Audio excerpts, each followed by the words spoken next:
game of the week. Flipping out. Superb game. Great offenses. Defense is not so much to be desired on this particular game, but the Los Angeles Rams beating the Detroit Lions. Hell of a game. Both quarterbacks are absolutely balled. Yeah. Hell of a game. Those are the words you use when you see two offenses as high-powered as these two come against each other.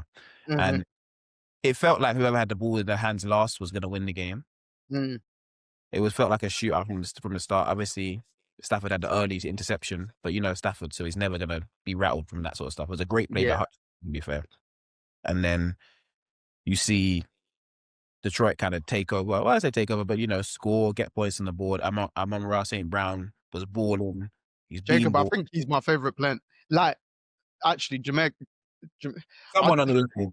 Someone on the line. I just love Amon-Ra St. Brown, bro. The guy, he's probably the most durable warrior beast non-quarterback player in the NFL, bro. Amon-Ra St. Brown, he's amazing. 100%. The guy could have walked the other day, and did you see his warm-up last week? I said, nah, he's crazy. Speed in which he was cutting, I couldn't believe it. I said, hold on, a high ankle sprain. I've done that injury. You can't cut like that. No. You can't even put your toe down. So, yeah, different type of animal he is. Bro, but you know, at the end of the day, and you know what?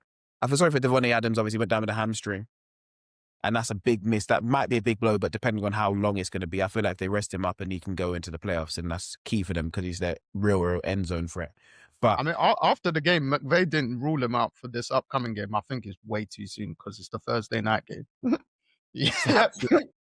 Yep. No. Yeah, no. I know the NFL got their specialties in their pharmaceutical, but no, there's no reason for it. There's no reason for it. I saw it as well, and I was like, McVay, relax. Let me just charge this laptop. Sorry. Yeah, no worries. But no, there's no reason for it. I feel like the Rams are the team to beat in the NFC. I think I can happily say that confidently now, even though it might change next week. But I feel like confidently the Rams are the teams to beat in the NFC. I feel like they've got the best quarterback and their receivers are good. Not even good. Tua is just not even. He's one of the top 5. He's just people don't see him as that. Do you get what I mean? Tuka's a joke, man. He's an absolute joke. I think he had his highest yards yesterday.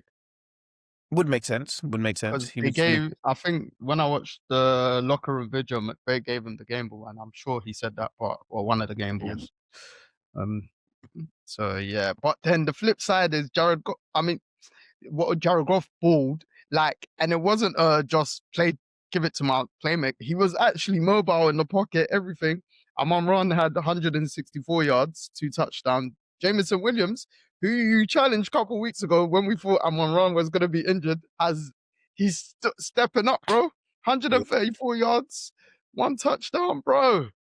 Do you know what actually lost the Lions this game? They didn't have a run game. The Rams stopped their run game, really. Yep. Montgomery had a few little breaks, but stopping Jahmyr Gibbs, 13 for 38. So that's 2.9 an average. When you stop that, you kind of stop a lot of their offense because you know everything comes off their run, but they can I just feel like the Lions will be fine. I think. Mate, Chicago's 1 in that division. Green Bay 2. Lions 3. But why I say the Lions will be fine is because the Packers obviously had the injury to Micah, and I don't know if he's coming back. So, he's done his ACL. Oh, he's out. ACL confirmed. I was gonna update you. Then when you saw the Panthers and you said in the chat, "I'm going bed," I just left you. Literally after you said you're going bed, that's when they said they believe Michael Parsons has torn his ACL. Oh, okay. I thought it was that when I saw it, but it's now confirmed. Okay, so that's why I'm saying the Lions will be fine because I saw the Packers without him. They lost their energy without him. Yes, and he's a massive part of their defense. Mm-hmm. So as much as I believe their offense can pull them over the line, we'll get to the Packers, but as much as I feel like their offense can pull them over the line, I just think that Lions have more and their injuries aren't what they were last year. And I think if they get in the playoffs, you don't want to really, really go up against them because you know the run game, you know what Jahmyr Gibbs can do, you know what Jared Goff can do. Yeah, and the weapons. I just feel like their play calling, as much as it's still good, I don't know if Dan Campbell's still calling the plays. Please just give them back I to. think he's giving it back if I'm not mistaken. Okay. I might have heard that. I might be wrong though, but But yeah, if he hasn't yet, give them back and just be a head coach again. well, you're right. Even regardless of the play, they still score 30 points for fun. Exactly. And this was one of the best defenses who the Rams have in the NFL. Mm-hmm. Like for me, the Rams had to win this game because their division's crazy, bro. The Yep. Seahawks are matching them, and they've got the Seahawks Thursday night in Seattle, and Mm-hmm. then the 49ers are one game behind both. Yeah. Like that's another crazy division. Like Yeah. we'll come to like once we talk about the Packers, we'll talk about the schedule of them Lions, Bears, and then the same for this this Yeah. division, bro. But again, I think for me, going back to Stafford, he's somewhat wrapped up the MVP debate for me. Especially like given Drake May's game against Josh Allen. For me personally, I just think Stafford's so clear. Or he was so clear, then his bad game where he had a couple turnovers, it closed the gap between him and May. But then now Josh Allen, I know what the media's like. They're gonna push Josh Allen in this conversation. And because with Josh Allen, he's the one we heard the most total touchdowns over the Yeah. last couple of years. Always take. Obviously, I hear it. Do you know what I mean? But it's just like they're gonna push him in somehow. This is why the Rams can't afford to slip up for Matthew Stafford's sake for MVP. No, it's true. It is true. It Because is true. they won't hesitate giving Josh Allen. Oh no! They want to. They want to. They want to put him on the same level as Lamar and Mahomes. They want to do it. They're waiting. They've been like, oh yeah, now we got the same accolades. But we never treat him the same anyway. The media darling, the one. We'll see. We'll see. But great win for the Rams. They're going Yeah. into another tough test on Thursday night. But I feel like they're a better team than the Seahawks right now anyway. So Agreed. I thought they'll be able to beat them. Agreed. Speaking of the Seahawks, also 11-3, just like the Rams. Mate, they nearly allowed 44-year-old Philip Rivers to pull off the shock win in Seattle, and it was looking like that. It was like the stage was set. They got the field goal, and then Seattle came back the other way because early on in the game, Darnold kind of struggled, like Yeah. moving the ball. JSN had one drop, which was quite rare, but then he had over 100 yards, which isn't rare. And then Darnold picked up as the game got along. Finished with like 270 yards, no touchdowns, but got the ball rolling. And like the Colts, they shocked me in how much they were in the game. Yeah. Well, I feel like they gave Philip Rivers the right reads, and he's a veteran quarterback, and he was sensational on his day. So I feel like they gave him the right reads. I feel like he brings a lot of energy to them as well.